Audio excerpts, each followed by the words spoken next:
Shri Anand Nike, राची ढेरे, ज्ञानदेवांची कुलस्वामिनी. कुलाचाराचा वारसा. कुलीन समजल्या जाणाऱ्या समाजाने ज्ञानदेवांना कुलबाह्य मानले होते आणि स्वतः ज्ञानदेवांनीही कुले जाती वर्ण हे आगवेची अकारण अशी कुलाभिमानाच्या व्यर्थतेची स्पष्ट जाणीव समाजाला दिली होती. तेव्हा अशा प्रकारे जे समाजदृष्ट्या कुलबाह्य आणि आत्मदृष्ट्या कुलातीत झालेले होते त्या अकुलाचे कुल वर्णिने अथवा अशा अकुलाची जाती शोधणे इष्ट नव्हे, हे खरेच आहे. ज्ञानदेवांची कुलस्वामिनी कोणती होती ही जिज्ञासाही त्यामुळे अप्रयोजक ठरू शकते. तरीही ज्ञानदेवांनी कुलधर्मू चाळी, विधी निषेधू पाळी, सुखे तुझ सरळी दिनली असे, पण मने वाचा देहे जैसा जो व्यापारू होय, तो मी करीतू आहे ऐसे न म्हणे, असा अहंता निरासपूर्वक कुलधर्म पालन करण्याचा स्पष्ट आदेश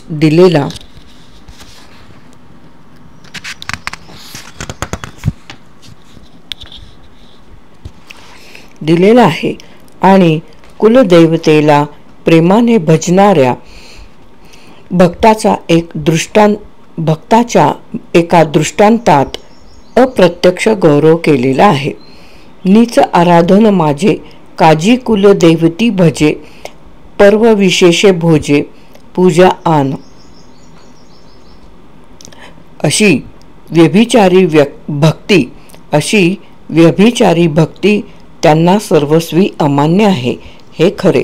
तसेच परमेश्वराचे नित्य आराधन करून कार्यनिमित्ताने कुलदेवतेला सकामतेने भजणे हे भक्तीच्या अनन्यते विरुद्ध आहे, अशी ज्ञानदेवांची स्पष्ट धारणा आहे आणि ती त्यांच्या विश्वात्मक अनुभूतीच्या पार्श्वभूमीवर पूर्णपणे संवादीही आहे. पण अशा विश्वात्म प्रतीतीच्या महापुरुषालाही कुलपरंपरा, कुलधर्म, कुलाचार आणि कुलदैवतोपासना यांचा वारसा कुलक्रमाने स्वीकारावाच लागतो. अशा पुरुषाच्या विशिष्ट मानसिक आणि वैचारिक घडणीत त्या वारशाची परिणिती कोणत्या रूपात होते हे तपासणेही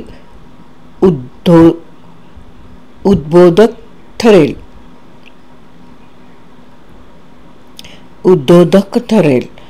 कुळींचा कुळधर्म अवश्य पाळावा. ज्ञानदेवांची प्रवृत्ती खंडनाची नसून मंडनाची आहे, नकाराची नसून स्वीकाराची आहे. ते परंपरा नाकारीत नाहीत, तर शोभन आणि उदात्त बनवून स्वीकारतात. त्यांच्या भावकोशात क्षुद्राला सहजतेने भव्यता लाभते. जे नीच आहे ते उच्चतेत परिवर्तित होते. त्यांच्याच शब्दात सांगायचे झाले तर खेचरालाही सात्विकाचा पाना फुटतो. नामदेवांच्या नावावरील आदी प्रकरणात ज्ञानदेवांच्या या समन्वयशील उदार आणि उदात्त जीवनदृष्टीचे स्पष्ट प्रतिबिंब उमटले आहे. निवृत्तीनाथादी भावंडांचे व्रतबंध करण्यास आळंदीच्या ब्राह्मणांनी नकार दिला आणि नंतर प्रतिष्ठानला जाऊन तेथून पत्र आणण्याचा आदेश दिला. निवृत्तीनाथांना हा आदेश मान्य नव्हता. नाही जाती कुळ वर्ण अधिकार, क्षेत्री वैश्य शूद्र द्विज नव्हे, नभो देवगण यक्ष ना किन्नर, ऋषी निशाचर तेही नव्हे, ते आम्ही अविनाश अव्यक्त जुनाट, निज बोधे इष्ट स्वरूप माझे, अशी तीव्र प्रतिक्रिया निवृत्तीनाथांनी व्यक्त केली. नाही भेदाभेद स्वस्वरूपी हे ज्ञानदेवांनाही मान्यच होते. तरीही त्यांनी आपल्या ज्येष्ठ बंधूंना शांत करीत म्हटले, अविधी आचरण परम दूषण, वेदो नारायण बोलियेला, स्वधर्म अधिकार जाती परत्व भेद उचित ते शुद्ध ज्याचे तया, म्हणून या संती अवश्य आचरावे, जना दाखवावे वर्तोनिया. कुळींचा कुळधर्म अवश्य पाळावा, सर्वथा न करावा अनाचार. प्रत्यवाय आहे अशास्त्री चालता, पावन अवस्था जरी आली. आदिकाराने ज्ञानदेवांच्या मुखी घातलेले हे उद्गार जरी काही प्रमाणात त्याच्या वैयक्तिक धारणांनी भारलेले असण्याचा संभव असला तरी ते कुलधर्मचाळी विधिनिषेधुपाळी या ज्ञानदेवांच्या विचारसरणींशी संवादी आहेत, यात मुळीच संशय नाही. मार्गाधारे वर्तावे, विश्व मोहरे लावावे, अलौकिक नोहावे लोकांप्रती. या ज्ञानदेवांच्या जीवनरीतीचाच तो विशद आविष्कार आहे. ज्ञानदेवांची कुलस्वामिनी कोणती? ज्ञानदेवांची कुलस्वामिनी कोणती? अर्थातच कुलक्रमागत असे सर्व संस्कार ज्ञानदेवांच्या मनपिंडावर झालेच असणार. सर्व कुलधर्म कुलाचारांची त्यांना यथार्थ जाणीव असणार. या कुलधर्म कुलाचारांचे अधिष्ठान असलेल्या कुलदेवतेविषयी त्यांना आस्था वाटत असणार. असे म्हटले तर ते अयथार्थ ठरणार नाही. ज्ञानदेवांची मूलभूमी गोदेकाठचे आपेगाव होय. ज्ञानदेवांची मूलभूमी गोदेकाठचे आपेगाव होय. त्यांचे घराणे जर अन्य कुठल्या तरी दूरच्या भागातून येऊन आपेगावी स्थायिक झालेले नसेल तर नेवाशाची म्हाळसा मोहिनी आणि सप्तशृंगगडावरली भगवती यांपैकी एक त्यांची कुलस्वामिनी असण्याचा संभव आहे.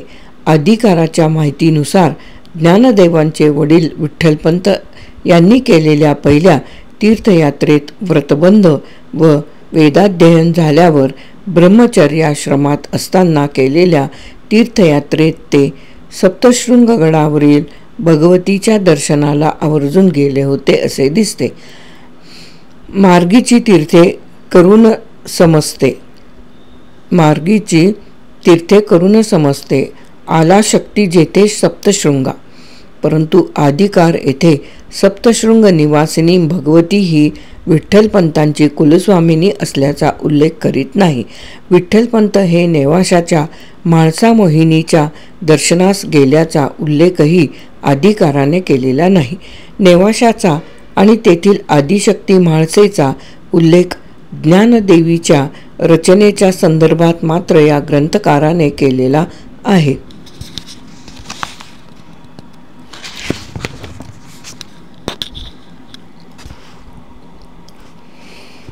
मागोनिया म्हशा नेवाशासी आले, प्राकृत पै केले गीते लागी, निवृत्ती म्हणती ऐक ज्ञानदेवा, अनुभव करावा अमृता ऐसा, आदिशक्ती माता बंधुनिया म्हाळसा, मग तेथुनी सरिसा चालियले.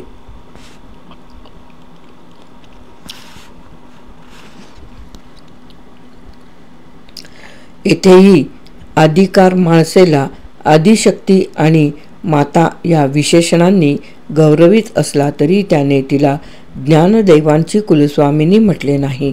पुढे ज्ञानदेव सोपानदेवांच्या समाधी स्वीकारानंतर निवृत्ती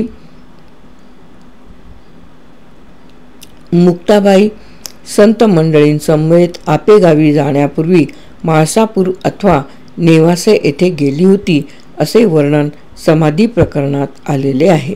निवृत्ती राज म्हणे जावे म्हाळसापूर्वी, जेथे ज्ञानेश्वरी पूर्ण झाली तेथोनी वैष्णव आले नेवाशासी,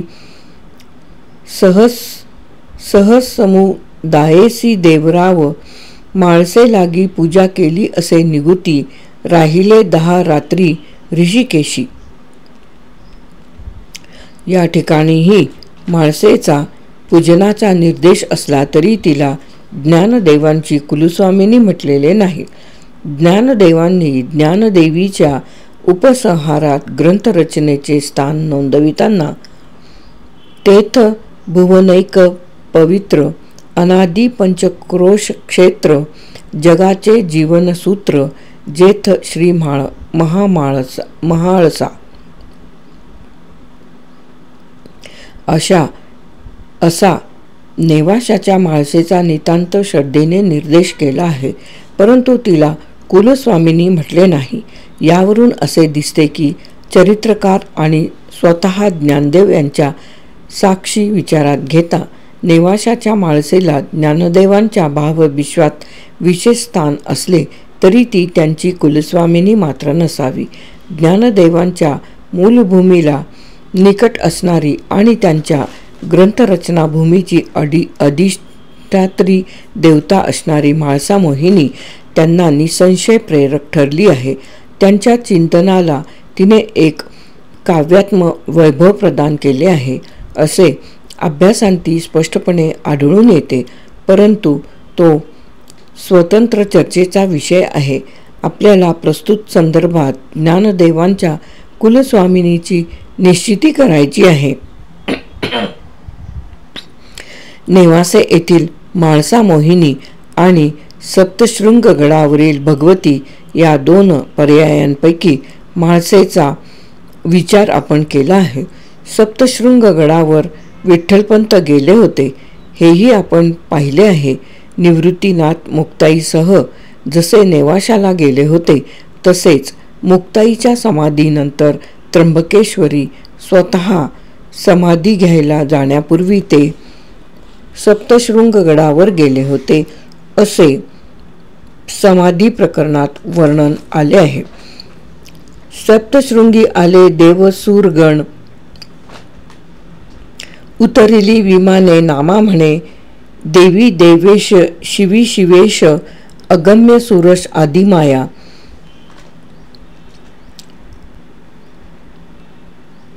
अष्टदिशा अगोचरे, अष्टादश भुजा संहार करे, असुरादी मथनवीरे कुलस्वामिनीये. बद्धताती देव आणि सुरगण, उतरविली विमाने ठाई ठाई, सकळांनी पूजा केली आनंदाने, करीती कीर्तने अंबे पुढे. मंडपी बैसले निवृत्ती नारायण, नारद कीर्तने पुढे होत. नामा म्हणे देवी पाहती सकळ, पूजिती गोपाळ आनंदाने. सप्तशृंगा लागी केली प्रदक्षिणा, आता नारायणा सिद्ध व्हावे. मार्गी आदिमाया पूजिली आनंदी, म्हणती धन्य मांदी वैष्णवांची. हे वर्णन मात्र आपल्या जिज्ञासेची तृप्ती करणारे आहे. येथे सप्तशृंग निवासिनी भगवतीला कुलस्वामिनीये म्हणून देवमुखाने बाहिले आहे आणि तिच्या पूजा प्रदक्षिणेचा सांग सोहळा निवृत्तीनाथांनी संत परिवारासह साजरा केल्याचे वर्णिले आहे. आदितीर्थावेळी समाधी या प्रकरणांचा करता ज्ञानदेव समकालीन नसला तरी त्याच्या रचनेत परंपरेने चालत आलेल्या अनेक ऐतिहासिक तथ्यांचा समावेश आहे हे मान्य करायलाच हवे. विशेषतः 2 देवी स्थानांच्या वर्णनांचे प्रसंग प्राप्त झालेले असून आणि त्यांतून एका स्थानाशी ज्ञानदेव चरित्राचा जिव्हाळ्याचा संबंध असूनही चरित्रकार दुसऱ्या स्थानींच्या देवीलाच ज्ञानदेवांची कुलस्वामिनी म्हणतो, त्या अर्थी हे ऐतिहासिक तथ्य परंपरेने त्याच्या श्रवणपथावर येऊन स्थिरावले होते असे मानायला हरकत नाही. सप्तशृंग गडाचा ज्ञानदेवीतील निर्देश. देवांनी ज्ञानदेवीच्या रचनास्थलाच्या निर्देश प्रसंगी जसा म्हाळसेचा ठाण्याचा उल्लेख केला आहे तसा स्पष्ट रीतीने सप्तशृंग गडावरील देवीचा उल्लेख कुठेही केलेला नाही. ज्ञानदेवीच्या अखेरीस गुरुपरंपरा सांगताना थोडे बाजूला जाऊन परंपरेचा साक्षात दुवा नसलेल्या चौरंगी नाथाचे नाम गवताना त्यांनी सप्तशृंग गडाचा उल्लेख केला आहे. आदिनाथांकडून परमबोधाचा ठेवा मत्स्येंद्रनाथांना लाभला आणि त्यांच्याकडून तो गोरक्षनाथ, गहिनीनाथ, निवृत्तीनाथ या क्रमाने आपणांपर्यंत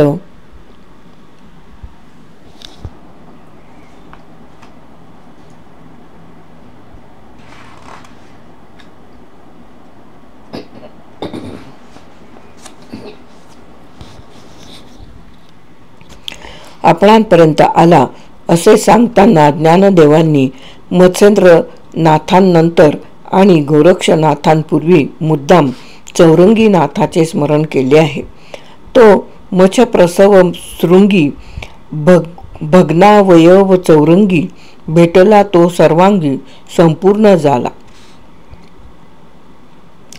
ज्या ठिकाणी भग्नावयव चौरंगीनाथाला मत्स्येंद्रनाथ मच्छप्रसव भेटून त्यांनी त्याला सर्वांगी संपूर्ण केले, त्या स्थानाची नोंद येथे राजवाडे प्रतीत जरी शृंग या संक्षेपाने केलेली असली तरी अन्य प्रतींमध्ये मच्छेंद्र सप्तशृंगी, मच्छेंद्रू सप्तशृंगी, मत्स्येंद्र सप्तशृंगी, मत्स्येंद्र सप्तशृंगी असे पाठभेद आहेत.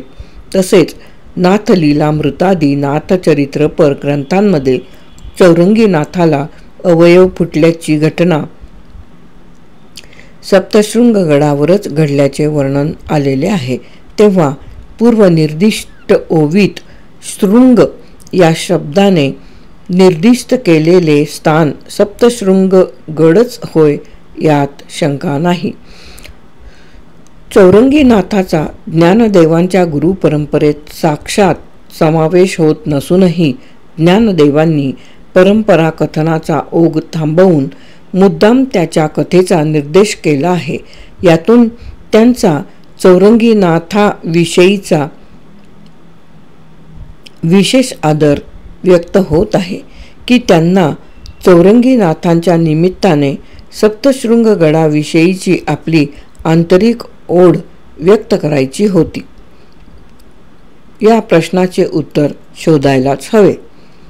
सप्तशृंग निवासिनीचे चरित्र या प्रश्नाचे निश्चित उत्तर देण्यासाठी स्पष्ट पुरावे उपलब्ध नाहीत हे खरे आहे, परंतु ज्ञानदेवांच्या वाङ्मयात आपल्या कुलस्वामिनीविषयीची श्रद्धा अप्रत्यक्षपणे व्यक्त झाली आहे काय याचाही शोध घ्यायला हवा.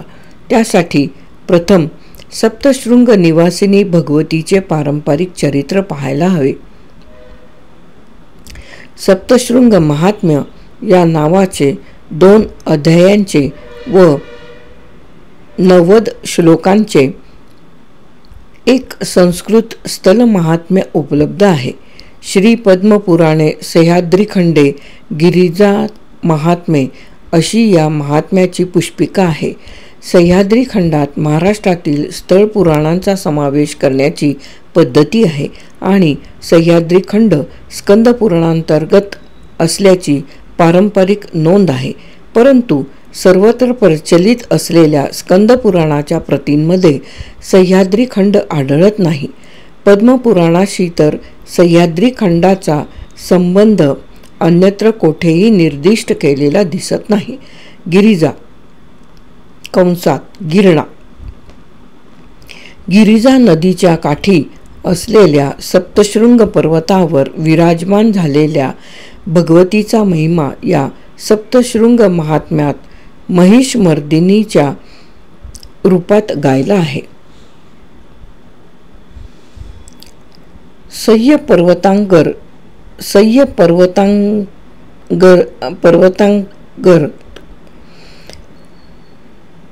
सप्तशृंग पर्वतावर गिरिजा नामक एक पवित्र तीर्थ आहे. त्यात स्नान केल्याने मानवाच्या सर्व पापांचा निराश होतो. त्यात स्नान करून जो महिषमर्दिनी भगवतीची पूजा करील तो या जगात सर्व इप्सित सिद्धी प्राप्त करतो. जवळच सप्तशृंगाच्या उत्तरेस 6 मैलांवर ब्रह्मदेवाच्या कलशातून उगम पावलेली त्रिभुवनात प्रसिद्ध अशी पुण्यपावन आणि महापापांचा नाश करणारी गिरिजा नदी वाहत आहे. तिच्या तीरापासून निकटवर्ती असा सह्याद्रीचा तुकडा असलेला सप्तशृंग नामक श्रेष्ठ पर्वत आहे. या पर्वतावर भगवती सदैव नांदत आहे. अनेक श्रेष्ठ दैत्यांसह महिष नामक महादैत्याला आणि त्याच्या सैन्यातील सर्व दुष्ट दैत्यांना वधून भगवतीने तेथे निवास केला आहे. ही 18 हातांची सिंहावर आरूढ झालेली दुर्गा भक्तांविषयी अपार अनुकंपा बाळगणारी आणि भक्तांच्या हृदयांतील आनंद वृद्धिंगत करणारी आहे. सप्तशृंग महात्म्यातील हे देवी वर्णन स्पष्टपणे महिषमर्दिनी भगवतीचे आहे. देवी भागवतातही कोल्हापूर, मातापूर व तुळजापूर या महाराष्ट्रातील शक्तिस्थानांच्या मालिकेत सप्तशृंगाचे नाव नोंदविलेले आढळते. सप्तशृंग हे महाराष्ट्रातील औट शक्तिपीठांपैकी एक पीठ आहे. देवी महात्म्याचा प्रवक्ता मार्कंडेय मुनी याची स्मृतीही परंपरेने सप्तशृंग गडाशी निगडीत केलेली आहे. सप्तशृंग महात्म्य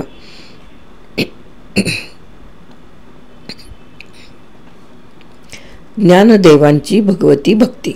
ज्ञानदेवांची भगवती भक्ती म्हणजे ज्ञानदेवांची कुलस्वामिनी असलेली सप्तशृंग निवासिनी भगवती ही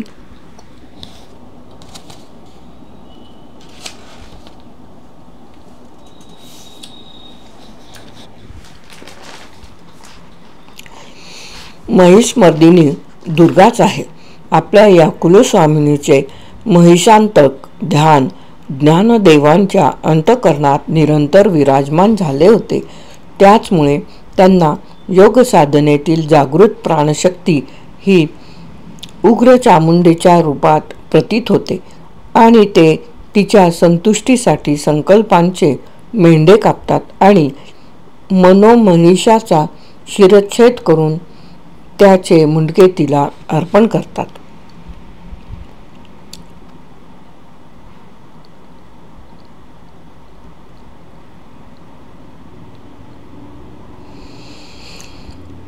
प्राणशक्ती चामुंडे प्रहारुनी संकल्प मेंढे मनोमहिषेचिनी मुंडे बळी दिन्हली.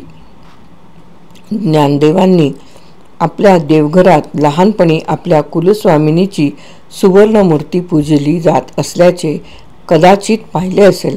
कदाचित अशी मूर्ती त्यांनी एखाद्या मंदिरातही पाहिली असेल असे त्यांच्या एका दृष्टांतावरून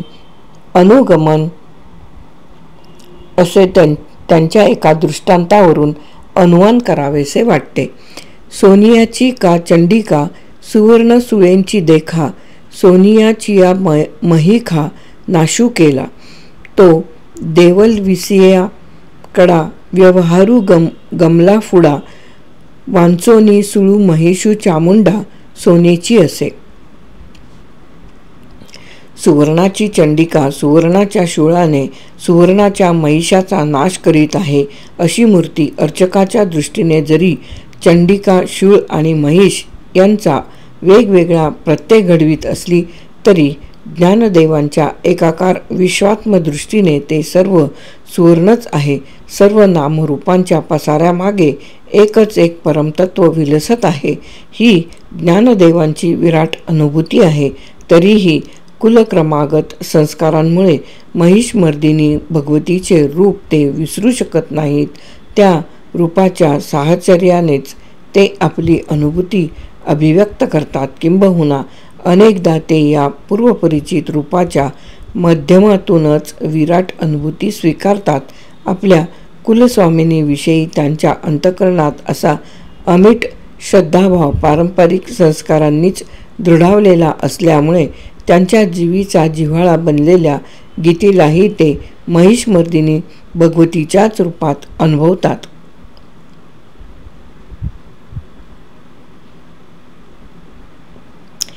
की गीता हे सप्तशती मंत्र प्रतिपाद्य भगवती मोह महिष भुक्ती आनंदली असे.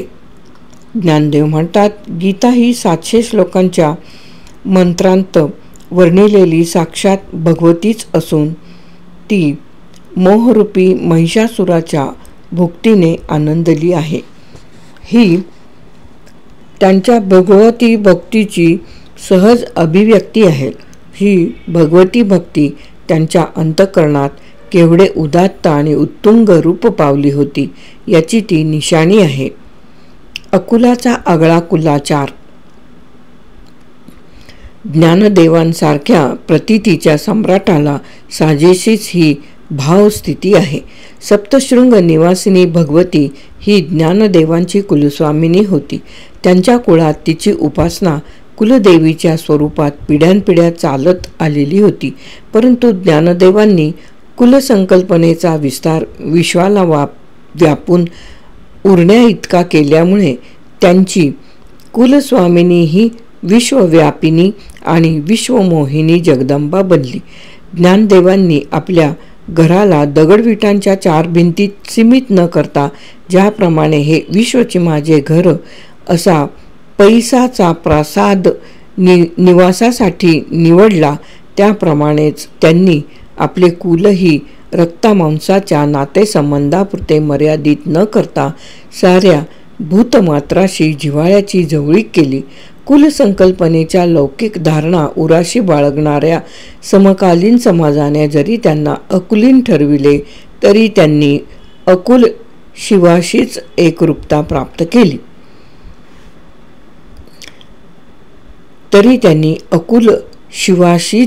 एकरूपता प्राप्त केली असल्यामुळे त्याची कुल देवी ही अभिन्नतेनेच त्यांच्या ठायी नांदत राहिली. कुल आणि अकुल या कौलमताच्या मध्यकालीन शाक्त तांत्रिक संप्रदायाच्या पारिभाषिक संज्ञा आहेत. कुल म्हणजे शक्ती आणि अकुल म्हणजे शिव. कुल ही पृथ्वीवाचक संज्ञा आहे. त्या संज्ञेला ल हा स्वार्थक प्रत्यय लागून कुल शब्द बनला आहे. अर्थातच कुला म्हणजे पृथ्वी देवीच्या लोकधर्मीय उपासनेतूनच हा कौल संप्रदाय उत्क्रांत झालेला आहे. या संप्रदायात कुल आणि अकुल यांचे सामरस्य हे इप्सित असते आणि ते वामाचाराने साध्य केले जाते. हा संप्रदाय मत्स्येंद्रनाथांनी कामरूपात अर्धत्रंबक मठिका नामक केंद्रात प्रवर्तित केला होता आणि ही अर्धत्रंबक मठिका ज्या त्र्यंबक मठिकेची शाखा म्हणून स्थापन झाली होती ती महाराष्ट्रात त्र्यंबक क्षेत्रात गाजत होती. ज्ञानदेवांपर्यंत वाहत आलेली परमबोधाची गौतमी गंगा ही त्र्यंबक क्षेत्रातील ब्रह्मगिरीवरच उगम पावलेली होती. हे सर्वांना माहीतच आहे. कौलमताची गंगोत्री आणि ज्ञानदेवांना लाभलेल्या परमबोधाची गंगोत्री एकच असल्यामुळे ज्ञानदेवांवर कुल अकुल सामरस्याच्या तत्त्वज्ञानाचे संस्कार घडणे स्वाभाविकच होते. ज्ञानदेवांची कुलस्वामिनी ज्या सप्तशृंगगडावर विराजमान झालेली आहे त्याच्या परिसरातच भूदेवीच्या लोकधर्मीय उपासना संप्रदायातून कौलमत उत्क्रांत झालेले असल्यामुळे तर अशा संस्कारांची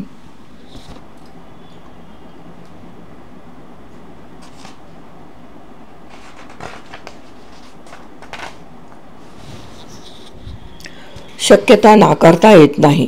ज्ञानदेवांनी ते संस्कार निश्चित स्वीकारले, परंतु केवळ तत्वज्ञानाच्या पातळीवर, आचारांच्या पातळीवर मात्र त्यांनी कौलमताला कटाक्षाने दूर ठेवले. कौलमत हे तत्वज्ञानाच्या बाबतीत केवलाद्वैती होते. त्याचमुळे त्यातील कुल अकुलाचे समरसीकरण हे ज्ञानदेवांच्या भावविचार विश्वात शिवशक्ती समावेशनाचा अद्वयानंद होऊन राहिले. अकुल आणि कुलातीत ज्ञानदेवांचा हा आगळा कुलाचार पाहता त्यांनी आपल्या परमानुभूतीच्या वेलीवर फुटलेल्या फुलांनी आपल्या कुलस्वामिनीची अपूर्व रचना केली. यात मुळीच संशय उरत नाही. या कुलस्वामिनी इतकेच त्यांच्या भावकोशात नेवाशाच्या म्हाळसा मोहिनीचेही महिमान भरून राहिले होते.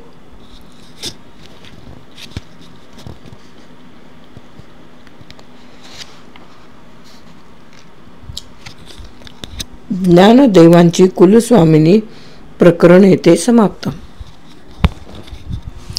श्री आनंद नायकी, रांची, ढेरे.